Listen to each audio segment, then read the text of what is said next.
It's this story as the Israelites, led by Moses, are coming up out of Egypt. There's these crazy events that start happening. God shows himself in a way of Egypt, brings the plagues down. Pharaoh's like, get out of here. They're going up towards up from Egypt, up back towards Israel. And then they hit this part in this sea where there's this giant body of water in front of them. And they're like, what in the world do we do? And then Pharaoh changes his mind and he's like, we're going to go bring them back and capture our slaves once again.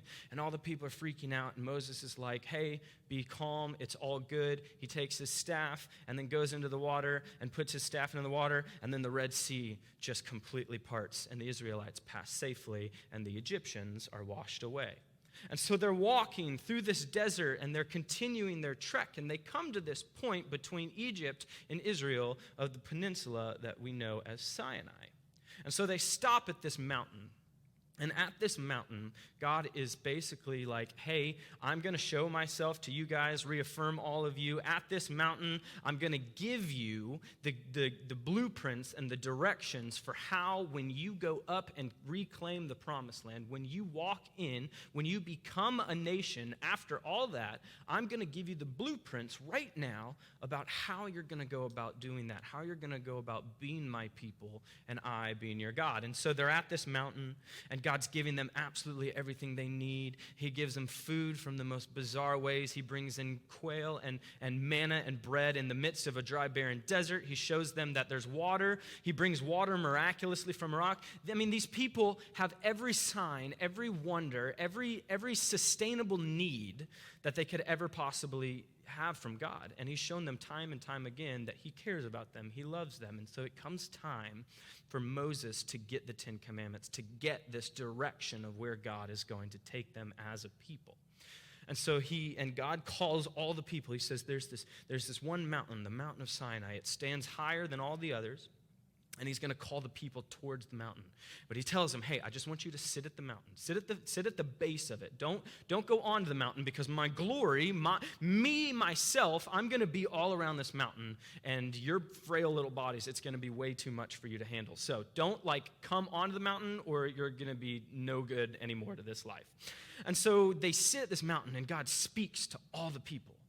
And everybody hears him. Everybody knows that there's this looming cloud, this stormy power around this mountain. And then he calls the elders of the tribes up into the mountain. And so they go up just a little bit, and they kind of hang out, eat, and just sit in the presence of God. And then God calls two people out of those little group. It's Moses and Joshua. And then they go up. And then Joshua and Moses, Joshua and Moses, they're hanging out there for a second. And then Moses is going to tell Joshua, hey, stay here. And then Moses continues up to the top, where it's just Moses and God. Now, this part of the story that just it just gets under my skin so much. So, Moses is up on this mountain, he gets the Ten Commandments, and then he brings them down to the people, and everybody's like, wow, this is our God. And he's like, hey, this is how God wants us to live. This is what it looks like to be God's people. And all the people are like, yes, we're going to do this because he's our God. He saved us from captivity. He saved us from Pharaoh. He did miraculous things. Surely this God cares about us deeply. So we're going to do everything he wants. So Moses goes back up to the mountain. He's hanging with God for a pretty good period of time. I mean, it's enough time where people start to question where Moses is. It's enough time where they're kind of like, hey, is Moses kind of is he just gone? And so the people are coming back, and they're doing life in their tents, and they're in community together in the middle of this desert. The power of God is still on the mountain. Everybody can see it. Moses is up there. And so then there comes this breaking point where the people are like, surely this God is not our God anymore. And Moses, he's either dead or he's just up and gone. So here's what I want you to do, Aaron, who's kind of second in command right now. They're like, hey, we're going to give you all this gold, and we need our own God, just like all the other nations around us. So Aaron's like, are you serious? Do you not see what we're looking at? And so they're like, we don't care, make it. And so Aaron makes this golden calf. And so all of the people are just around this calf, worshiping it, looking looking to it for all of their basic needs in life. They're worshiping this thing. They're saying, this golden image is our God. It just infuriates me. Because think about it. As people who are also seeking God right here, you and I in this room, how easy is it for us to be like, are you serious? Look at what God's done for your life. And yet, even in the presence of you doing what you're doing right now, making a golden idol, trying to make something inanimate and finite out of material, this title of God, while God is clearly right there on the mountain. What? Like, come on, Israelites. There's no way in the world that you possibly can do this. And so then God has known, he's seen this, and Moses is up there. And God's like, look what the people have done. Look at what they're doing right this very second. And Moses is just like, no, like, God, that's terrible. And God's just like, I'm ready to just give up. I'm ready to just wipe them all out. And there's this beautiful moment where Moses gets to share in the heart of God. And his spirit and his heart just start crying out, God, these are your people. Remember, you love them. Remember, you saved them. Don't wipe them out. Don't get rid of them. They just messed up. And so Moses goes down, and then all that stuff happens with getting rid of it. You go read it yourself. It's a fascinating tale. But why do I say that? Is because idols are a very, very common thing of the human experience, are a very, very common item as we go throughout life. Back then, physical idols, some inanimate, materialistic object is used and personified as a deity, as a supernatural being. Now, for Western culture, for American culture even, those kinds of idols really aren't that prevalent. Like none of us are walking around Lexington, and we don't have shrines or we don't have things around our city that we're all gathering at and bowing down to and saying, this is God, this thing is giving me all my needs, everything that I'm needing to go out in life. And it's just so funny because when we read stories like this, or when we look at different cultures that could possibly, that engage in this, there's this kind of like, I don't know, this like unspoken, swelled up a little bit like this pride that's like, how? Like, how could you possibly think that something that came from this earth could possess powers enough to give you the needs and to walk you through life in the way, right? Like, I'm not the only one who thinks that. Like there's this just unspoken, like, how in the world do you think that statue could literally, like, it's inanimate, you can't even talk to it or anything. How in the world is that giving you and satisfying your life? And that might bring up a little bit of comparison, right? It just might be like, yeah, well, at least I'm not, like, doing, like my life's decent. I'm not, like, going home and worshiping some golden monkey in my basement. Like, I must be doing okay. But when you really think about idols in this spot, that when we give power and when we give satisfaction and comfort to, we see a lot. And one of the biggest ones of what we just read is money. And now you're thinking, oh, I came on the Giving Sunday. Yes, you did. Welcome. Happy. But no, seriously, this morning I want to just talk about money. I want to talk about, we're not taking up some giant, we're not going to pass baskets around and say, hey, now that you're inspired by this, give whatever God. No. I just want to talk about money because there's power in this idol that all of us, whether we know or don't know, it will consume us. And if we don't talk about it and we're not aware of it, then we're going to continue using it and letting it control us rather than us control it. And so, to prove my point, my pocket, I have $100 bill. $100 right here, right? I could have pulled out a $1 and been like, that's money. I pull out this, and every single person in here is kind of like, ooh, that's a $100 bill, right? Tell me you didn't just get like a small like interest. Like, you just pulled out the big, if you want a bill, this is what you're going for. And so it's just so funny how something like this could literally control so much. And it's just, I mean, ridiculous. It's ridiculous, right? And right now you're literally like, is that real? Did he really just do that? The biggest dollar bill that I possibly could have. No, that's not real. But tell me in your heart and your mind right now, there's something that just kind of cringed. There's something that was just kind of like, ooh. Like, what if? And that is a telltale sign that there's something deeper than just having a material thing that's going on inside of here. And that's what I want to unpack this morning. And I think there's some beautiful things that the teacher saw of what we just read mixed with how did Jesus understand what it means to be fully God, or fully God's and not this world's. So, we start with this point. If you see the poor oppressed in a district, and justice and rights, if you see people being oppressed, and justice is nowhere to be found, don't be shocked at this. For one official is eyed by a higher one. One person who's over the people being worked and gaining money, they just have another superior, they have another boss. And this money, there's money to be made. And that money is going all the way up to the king, right? He says that the king himself profits from what's happening in the field. And there's this interesting point, because when you're reading the Bible, and there's just these small things, at least how it works in my brain, I look at a passage like this, and we're talking about money, and there's some statements that just kind of pop out, right? Like, why start with this?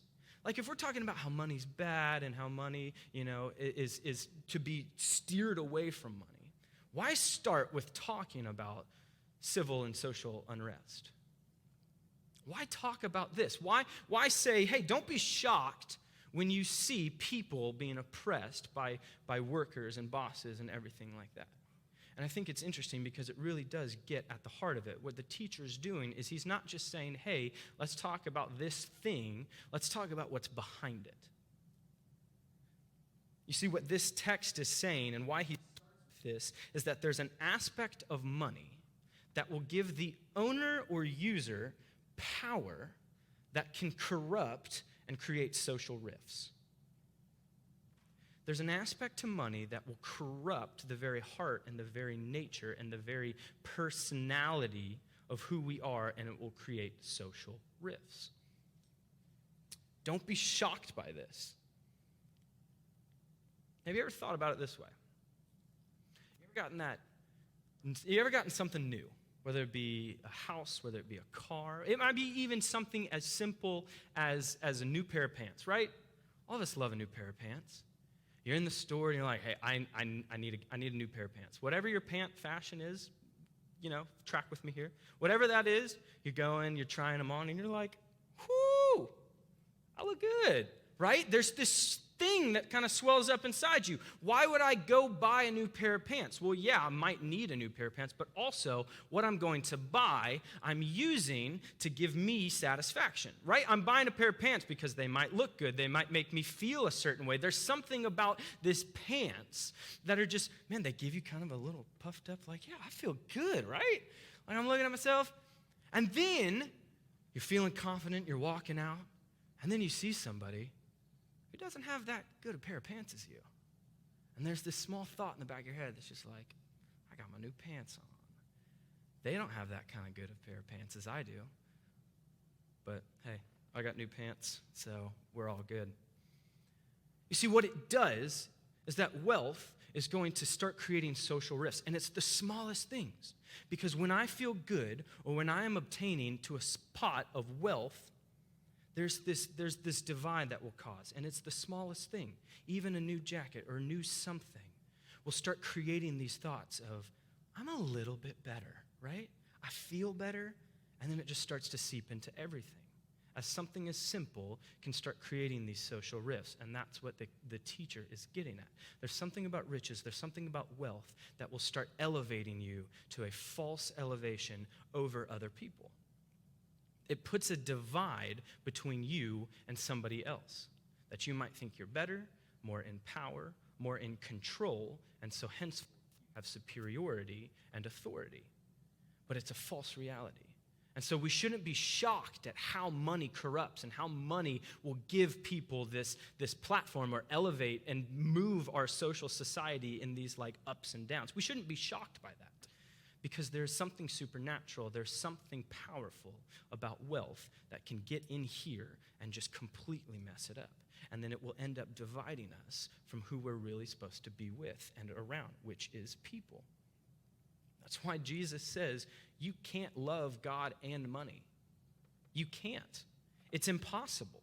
You can't love God and money because what you're going to end up doing is you're going to love one and hate the other. How quickly can money get us around in life?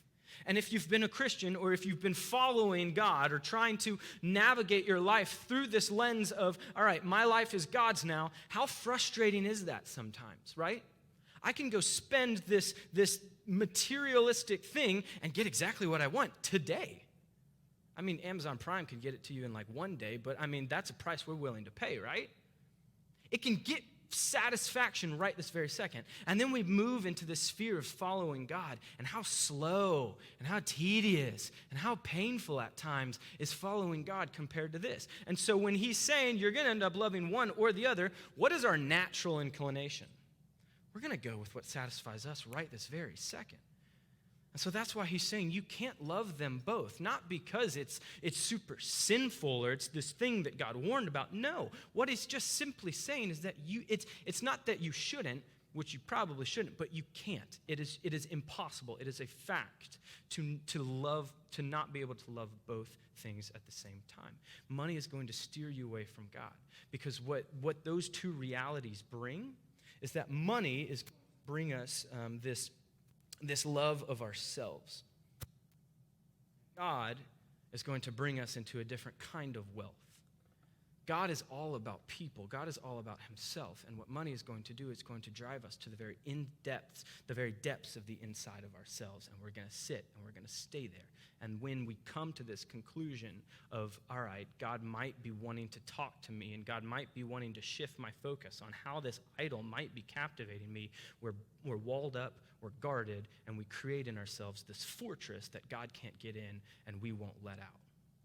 It's interesting. The two realities that Jesus is touching on are just so crazy. There's two different worlds at stake here. What God cares about is not always what we care about. Heck, it's not even at the same time almost 10% of what we care about. And so that's why it's so interesting that Jesus would bring this up and touch on this. A passage that we used growing up to talk about giving and talking about this aspect of not being controlled by the things of this world, right? Not being controlled by money or anything else. When I was in high school, we really hit on it with our middle school ministry in the church I grew up at in Louisville. And it was Psalm 24:1. And it just simply says is that the earth is the Lord's and everything in it. It's all his. And so it's this beautiful message that how in the world could I think about my life as being my own or the things that I have being my own when the earth actually belongs to God and everything in it. And it's wisdom that the psalmist just didn't come by. You don't just randomly wake up one day and you're just like, yeah, you know what? This is God's thing. This is God's place. And, there's this aspect that God reveals to you. And there's this aspect to God as he brings your eyes into the spot of seeing him more that you start to see, oh yeah, the earth is the Lord's and everything in it. And here's the thing about the passage we just read, is that we could go for the next few minutes and just really kind of analyze each individual line. But to be honest, we all understand this. We understand the message that's being spoken here. You don't even have to be a Christian to understand that there's something about money that's not actually going to give me the things that I need. And so what I want to do is I want to read this again. And I want us to listen to this, but I really think what God wanted to do with this message is just kind of leave us at the heart of this. Right? It's not necessarily about money, but it's what's driving this whole thing. So pay attention to this again, and then we'll kind of talk about really what is behind all this? What is the goal here that the teacher's trying to get at? Whoever loves money never has enough. That's simple. We get it. Whoever loves wealth is never satisfied with their income. This too is meaningless. It's a chasing after the wind. As goods increase, so do those who consume them. The more stuff, the more people are going to want to get it. We know that. It's basic economics. What benefit are they to the owners except just to feast their eyes on them? The sleep of a laborer is sweet, whether they eat little or much, but as for the rich, their abundance permits them no sleep. There's a stress. There's a simplicity to just going through life and enjoying work and just working for the sake of it. But when money's controlling me, I'm at this anxious unrest. I have seen a grievous evil under the sun, wealth hoarded to the harm of its owners, or wealth lost through some misfortune, so that when they have children, there's nothing left for them. Yeah, that stinks. Everyone comes naked into their mother's womb, or everyone comes naked from their mother's womb, and as everyone comes, so they depart. They take nothing from their toil that they can carry with their hands. This too is a grievous evil. As everyone comes, so they depart. So what do they actually gain when they're just chasing after the wind? All their days they eat in darkness and great frustration, affliction. Like, we get it. When I chase money, I'm going to be left empty and unsatisfied.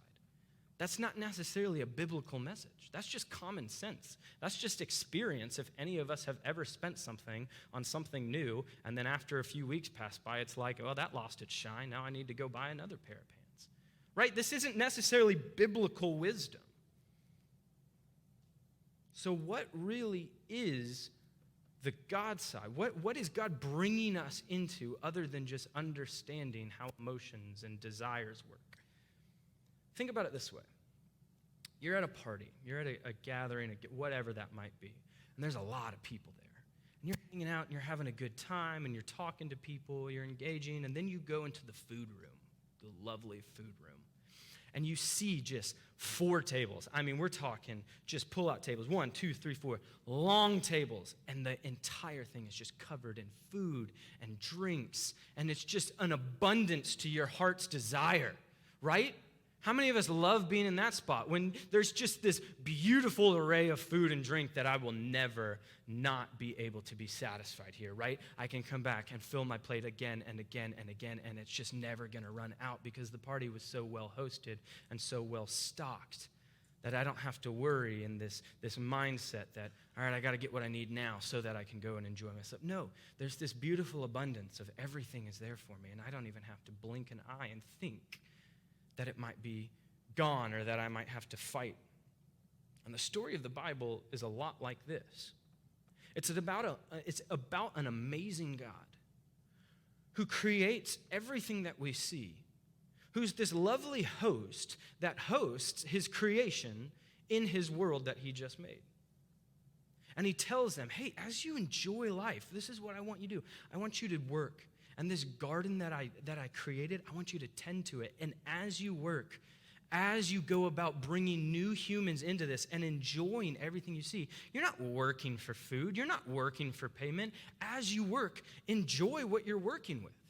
As you tend to the garden, as the garden grows and new things grow, eat it. That's your food. Enjoy it. Enjoy what I've made so that you might bring humans and enjoy everything. And we might be in the spot of just being together and enjoying as we just go about life.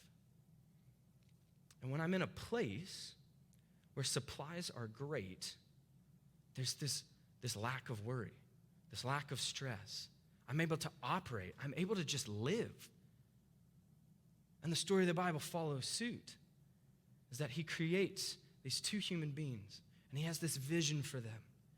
But they were deceived by this evil. And the second they were, this idea of abundance, this idea of generosity, what drew Eve to this spot of really choosing that, all right, I'm going to go against what God said. What really drove her to this spot? It was this idea that she could not trust God. Right? There's this wisdom here. There's this wisdom in this fruit that God said, hey, don't eat from, you'll surely die. You won't actually die, but you'll gain something. Ooh, you'll be on the status with God. And so Eve acts out of this idea of scarcity. I can't trust God. And so henceforth, I'm not living in this generous abundance. I'm living in this vacant scarcity. And the human nature has followed suit ever since. That we don't trust God as generous. We may see that everything else is around us. We see God's creation still at work in its very basic ways. We grow crops, we eat the crops. But yet we all operate when it comes to this money out of this idea of scarcity. God's holding out on me. He doesn't actually care about me. He's not actually going to give me what I need. So henceforth, I need to take that, keep it here, keep it tight, make sure that my walls are around me so that my comfort might be in my own little castle. But I'm going to forsake this trust that God genuinely has this generous abundance that he still wants to share with me. when we consume ourselves with the pursuit of money, we always see the world in scarcity and not abundance. That's why riches will never satisfy, because we're operating out of this idea of scarcity, that what I have is mine, and I need to hold on to it because I don't actually trust. The root of that is I don't actually trust that God cares and will give me exactly what I need. Or I don't trust that God is going to give me the lifestyle or the things that I really want, and so henceforth I'm going to abandon the notion of that and where he might want to take me and keep myself in my own world because I know it's what I want. But we all know it's never going to fill that. But yet we do it anyway, over and over and over again. So how do we close? Jesus hits on money a lot.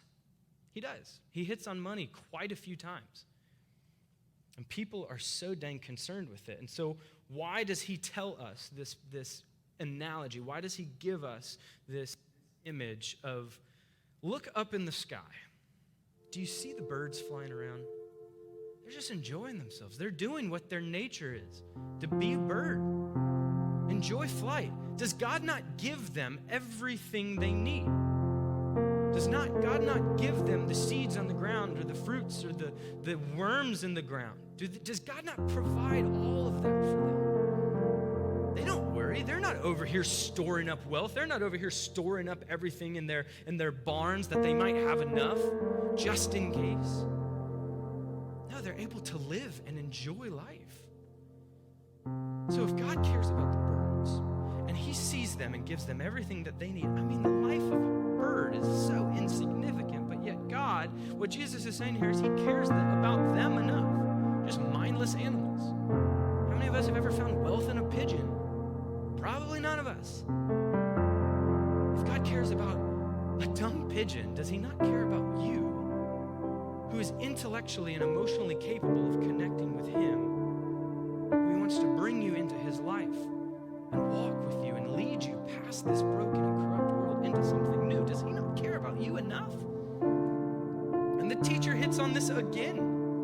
This is what I've observed to be good, that it is appropriate for a person to eat, to drink, and to find satisfaction in their toilsome life under the sun.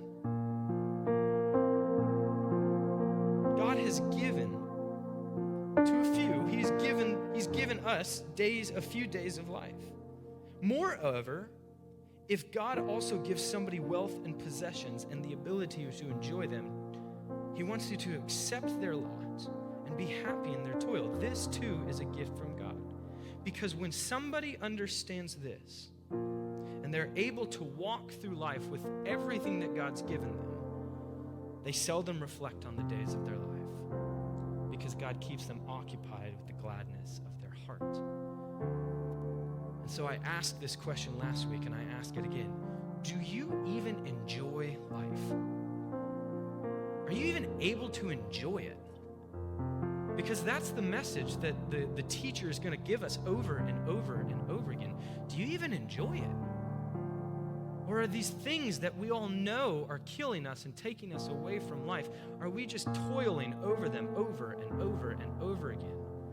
And that our anxiousness and our stress all comes out of these material things that they can't provide us life. A golden calf or a golden monkey, an inanimate material object, that can't give me what I need, so why am I worshiping it? Same thing.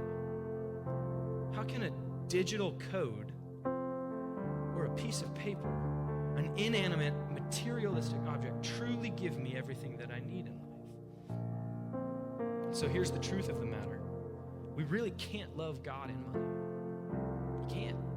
I'm not saying you're mean because you're doing it. No. It's just the simple truth. We can't do it. It can't exist.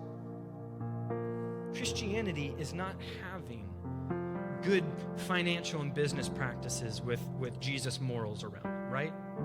And a lot of us kind of follow into that. Right? Like my wealth is my own, or I'll give my 10% to church, or I'll do this. But really at the end of the day, we're not truly being Christians with our money. We're just being smart financial and business people with good morals behind it. right? I'm still giving. I'm giving my lot. That's not Christianity, and we need to hear that. Seriously, we need to hear that today. That is not Christianity. Christianity is that Jesus might be everything to me. Jesus might be so infused in my DNA that I know that Jesus gave absolutely everything for me to know the truth about the world. Jesus gave his entire inheritance to us so that we might be satisfied with something that the teacher says is beyond the sun. True Christianity is that I would hold my money in my hands and be ready at a second's notice where God might place that. True Christianity is not, it's really not smart. It's bizarre, and it's really not safe and smart financial decisions. Because if God were to take hold of our spirits and truly lead us into this aspect of living out of an abundance rather than in scarcity, then we might drop our jaws at somebody who would say, you gave how much money to that person? That's not smart. Right? Like you did this? Seriously. Christianity is not safe. And as much as we want it to be, that's not God, that's just us. Because God is going to give every single thing we need. And if he's given you wealth, if he's given you possessions, the teacher says, amazing. That's awesome. Also, if God hasn't given you that, if he's just given you what you need, amazing. Use it. Work with it. Because at the end of the day, whatever you do, it's not going to follow you. You know what's going to follow you? Just the spirit that God has given you, intertwined with his own, that might lead you into eternal life.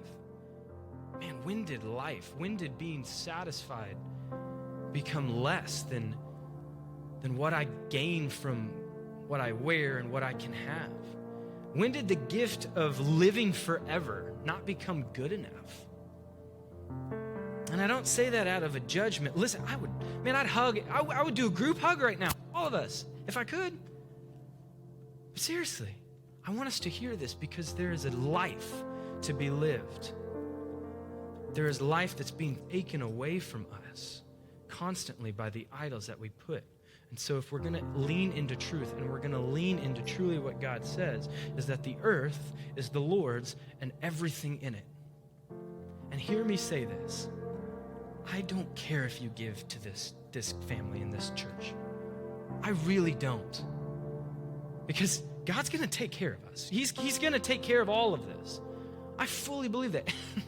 And probably when some people at church right now watch this back this coming week, they're probably going to be a little grumpy at me saying that. But here in my heart, I don't care. I really don't. I don't care if you give today.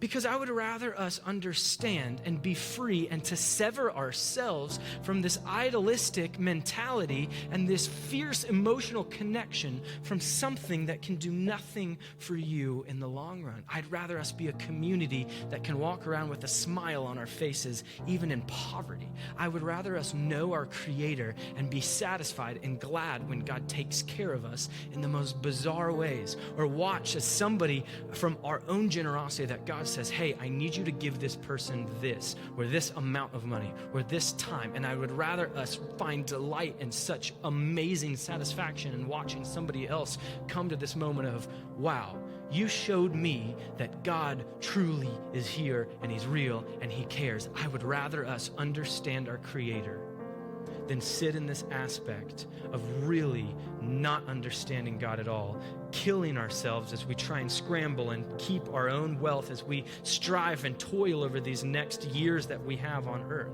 I would rather us know our Creator. So if you take that money and you bless somebody else today, awesome. If you give it here, awesome. That's amazing. But I'd rather us use our possessions and our wealth truly out of a space that God told me to do this. I'm not just being a good Christian boy or girl, because Christianity is living with an aspect that I might say, God does see me. I do trust him. He's a generous God with an abundance, and he wants to continually give me all of that. So the message is, do we trust him? Do we trust that God truly does want to give everything he has? The lie in the Garden of Eden with Eve wasn't that God wasn't giving anything to her. It's that he might keep something away from us that's truly killing us and will bring us nothing but death. It's amazing. It's amazing when my eyes are open to this reality and my spirit would follow in that boldness. It is amazing what God will do with the satisfaction of life. Do we trust him?